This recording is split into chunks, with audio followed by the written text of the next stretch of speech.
Chinese wolf warriors are back with yet another violent metaphor and graphic imagination, and this time the Chinese Foreign Ministry is targeting the Five Eyes Alliance, as the intelligence sharing group criticized China for disqualifying 4 Hong Kong lawmakers who on one hand are described as pro-democracy by the Five Eyes but on the other unpatriotic by China.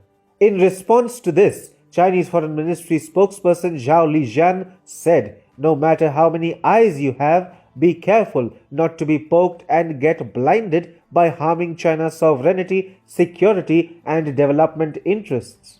Zhao did not stop here. He added, "It doesn't matter whether they have 5 eyes or 10 eyes. If they dare to damage China's sovereignty, security, and development, they should be careful or their eyes will be plucked out."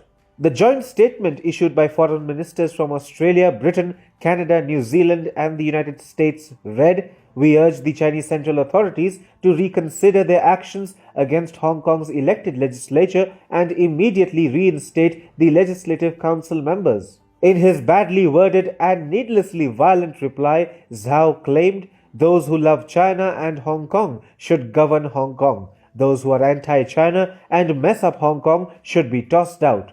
To talk about poking an international alliance blind is, of course, indecent and rather undiplomatic, but Zhao's loud-mouthed meltdown is largely in line with the violent and graphic imagination of Xi Jinping's wolf warriors. The CCP and Chinese diplomats have a great affinity towards threatening to cause personal harm to their international discourse. Recently, China's clumsy foreign minister Wang Yi had himself threatened of making the Czech Senate president pay a heavy price if she visited Taiwan. Imagine the foreign minister of a country issuing a personal threat to the legislator of another country. But there have been times when China's official and unofficial diplomats have gone beyond just issuing threats.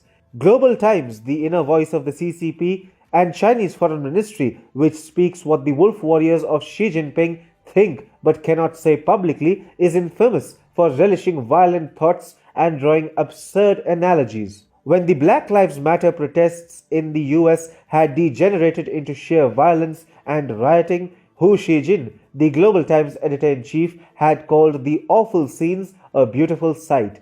This shows how much the Chinese diplomatic circles love violence. Even during escalating the Sino-Australian tensions, Hu Xijin had said, "Australia is always there, making trouble. It is a bit like chewing gum stuck on the sole of China's shoes. Sometimes you have to find a stone to rub it off." By using a violent metaphor for the Five Eyes, China has once again exposed the awkward and violent thoughts that dominate Chinese diplomatic circles.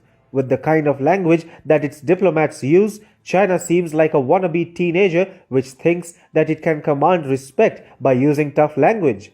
But the rest of the world looks down upon China's clumsy diplomats as awkward and somewhat hilarious.